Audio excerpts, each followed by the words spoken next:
अस्सलाम वालेकुम। मेरा नाम मोहम्मद अज़हरुद्दीन है। कुछ दिनों से जो इस्माइल मस्जिद का चिकुलना का अंबरपेट 6 नंबर का जो इशू चल रहा है, वो मस्जिद हमारे दादा के नाम से तामीर की गई है। उसके इस्माइल साहब के 3 बेटे हैं, 3 बेटियां हैं। इस मलाहज मोहम्मद इब्राहिम साहब इस मस्जिद की तामीर करे सो है। जब टीनों का शेड बनाकर तामीर की गई थी वो 1995 में, उसके बाद उसको सिविल पक्का मस्जिद बनाया गया है। अलहाज मोहम्मद मुनव्वर अली साहब उनके बेटे, इस्माइल साहब के बड़े पोतरे हैं उन्होंने, और उनकी ज़ेर निगरानी में पूरा मस्जिद की कमेटी का इंतज़ाम चलता है। यहाँ तक कि मस्जिद के मौज़न की तनख्वाह, मस्जिद के इमाम की तनख्वाह, मस्जिद का करंट का बिल, जो भी छोटे बड़े अखराजात है मोहम्मद मुनव्वर अली साहब की निगरानी में चल रहा है। अब जो चल रहा है कि नहीं, हमारे जाफरी साहब बनाए हैं, जाफरी साहब नहीं बनाए, मोहम्मद इब्राहिम साहब बनाए सो है, और उनके बेटे की निगरानी में चल रही है। ये परसों कल अमजदुल्ला खान साहब ने कहा ये मरहूम जाफरी साहब ने बनाया है, वो गलत है।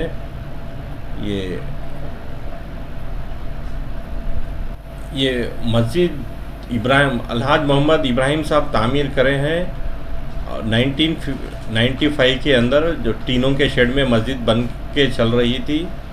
और जो मस्जिद की पहली अज़ान दी गई है, खालिद भाई, मस्जिद की जो फर्स्ट टाइम जो अज़ान दी गई है, उनसे अगर चाहे तो मैं गवाही भी दिला सकता हूँ कि मस्जिद किसने तामीर की है। जाफरी साहब, जो मरहूम जाफ़र साहब बनाए बोल के कह रहे हैं, उनका कुछ भी अमल दखल नहीं है इसके अंदर। सिर्फ इस्माइल साहब के बेटों में से एक बेटे हैं उन्होंने। और ये मस्जिद एक्चुअली ये वक्फ लैंड है या प्राइवेट है? ये मस्जिद तो हमारी इस्माइल साहब की ओन प्रॉपर्टी में से निकाल के बनाया गया है। इसके हमारे दादा की एक ख्वाहिश थी कि मेरे नाम से एक मस्जिद बनाई जाए, तो उनकी ख्वाहिश के उनकी हिसाब से बनाई गई है मस्जिद ये। और उसके नहीं है मस्जिद, ये वक्फ के अंडर निहाती मस्जिद, ये वक्फ का मेंटेनेंस भी नहीं है। पूरा मेंटेनेंस हमारे बड़े भाई मोहम्मद मुनव्वर अली साहब के अंडर में है। और ये वक्फ हर बार सुनने में आ रहा है कि वक्फ की मस्जिद है, मगर वक्फ वाले थोड़ा एक्टिव होकर एक्शन में आकर थोड़ा हमें भी आके बताइए कि वक्फ बोर्ड की ज़मीन कहाँ से कहाँ तक है। हमारे जो बड़े लोग बोल के गए, वक्फ बोर्ड 1960 से 970 गज ज़मीन है वक्फ बोर्ड की गज़ट के अंदर। वो 970 गज ज़मीन कहाँ से कहाँ तक है, एक बार हमारे को बताइए। चेयरमैन साहब और वक्फ बोर्ड के मेम्बरान हमारे को इत्तला दीजिए। ये इशू मस्जिद का नहीं है, ये इशू सिर्फ खबरों का है। यहाँ पे वो इशू को लाके मस्जिद से क्रिएट कर रहे हैं। अगर खबरों का इशू ऐसा ला रहे हैं कि वहाँ पे ब्रिज ला के डालना, वो जो चल रहा है। अब वो ब्रिज अगर डालेंगे तो उसमें क्या प्रॉब्लम हो सकता है? ब्रिज अगर डालने से आजू बाजू के 20 से 25 रोज़गार, 20 से 25 प्रॉपर्टियों को डिस्टर्ब हो जाता। पहली चीज़, मस्जिद डिसमेंटल की जा रही है, मगर मस्जिद वीरान हो जाती। वहाँ से ब्रिज डालने के बाद मस्जिद में एंट्री और एग्जिट बंद हो जाती, मस्जिद में आना और जाना ही बंद हो जाता। जब 6 से 8 फीट का ब्रिज रहेगा तो अंदर आएगा कैसा आदमी?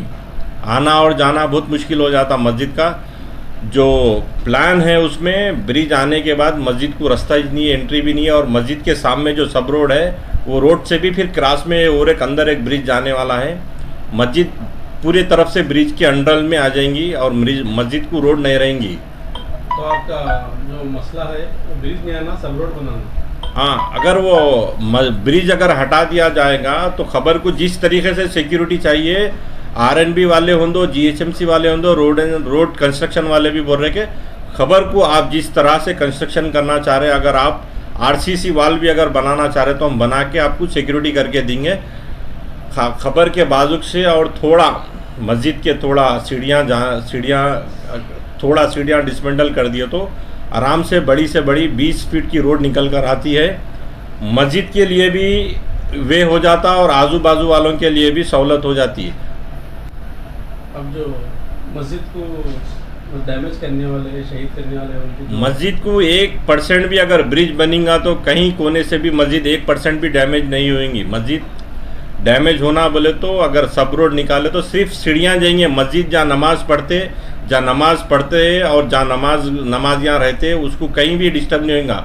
सिर्फ जो ऊपर जाने का फर्स्ट फ्लोर को रास्ता है वो सीढ़ियाँ जाएंगे, सीढ़ियाँ ही जाने वाले हैं, और मस्जिद को जहाँ नमाज़ पढ़ी जाती है वहाँ डिस्टर्ब कहीं से भी कुछ भी होने वाला नहीं है।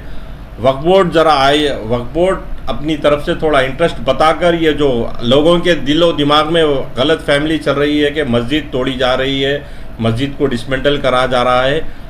कल अमजदुल्ला खान साहब आप भी आए थे, मैं भी उनके सामने क्लियरली मेंशन करा के यहाँ अगर ब्रिज आने से 6 फीट रैंप आया तो 6 फीट रैंप आने से मस्जिद की एंट्री और एग्जिट बंद हो जाती। अगर अपन ये सब रोड लिए यहाँ से तो 20 फीट की रोड अगर निकाले वहाँ से तो सबको सुकून हो जाता, मस्जिद को भी एंट्री एग्जिट मिल जाती, अड़ोस पड़ोस में भी सुकून हो जाता, और बाजू की जो बस्ती है तो कॉलोनी है, कॉलोनी को भी रोड निकल जाती उसमें से। तो ब्रिज अगर डाल रहे हैं तो कहाँ से कहाँ तक आता है ब्रिज, सब रोड?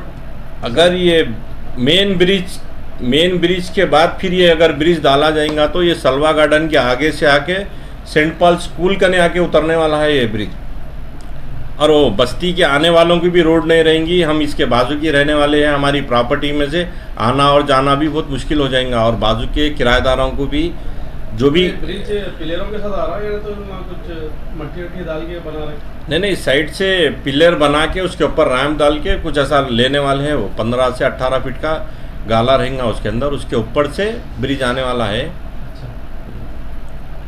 तो ड्रेनेज लाइन अगर कल के दिन ब्रिज अगर आ गया तो ब्रिज के नीचे से ड्रेनेज लाइन जाने वाली है, नल की लाइन भी जाने वाली है।